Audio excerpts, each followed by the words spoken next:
Во клиничката болница во Тетово вчера беше пуштен во употреба ургентен центар, каде пред се ќе се врши триажа, односно тука ќе им се пружа помош на итните случаи кои досега се третирале во амбулантите на интерното и хирушкото оделение.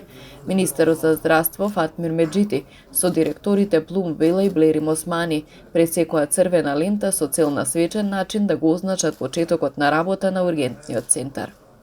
Ургентниот центар опфаќа соба за интензивна нега, просторија за ЕКГ, за ехо, за мали хируршки интервенции и слично. Отварањето на овој ургентен центар ќе значи издигнување на нивото на пружената здравствена заштита за граѓаните на Тетово и регионот. Во моментот се прават напори за обезбедување и зајакнување со дополнителна медицинска опрема, а паралелно работиме на континуирано зајакнување и на кадарот со цел поголема ефективност. Во однос на зајакнување со човечкиот потенцијал, планираме и дополнителна континуирана едукација на медицинскиот кадар по европски стандарди. Во ова установа решаваме еден долгогодишен проблем, како што е тој со лифтовите. За таа цел во тек е тендерот за набавка на 5 нови лифтови, како набавка од Министерство, а во тек и постапка за набавка за 2 лифтови преку Клиничка болница Тетово. Продолжуваме и во периодот што следи да реализираме активности кои значат унапредување на условите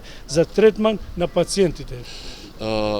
Клиничката болница на Тетово денеска прави отварање на ургентниот центар.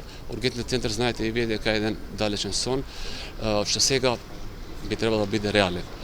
Со отварање на овој центар, на ургентен центар, многу би се подобрило работава на другите оделенија што биле до сега пренатрупани со пациенти, што имале зголем број на пациенти.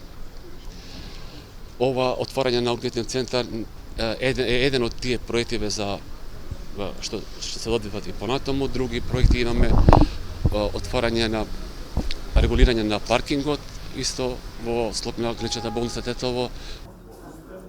Инаку зошто ургентниот центар досега не функционирал иако се користеа дел од просториите во зградата, ниту министерот, ниту директорот немаа конкретен одговор.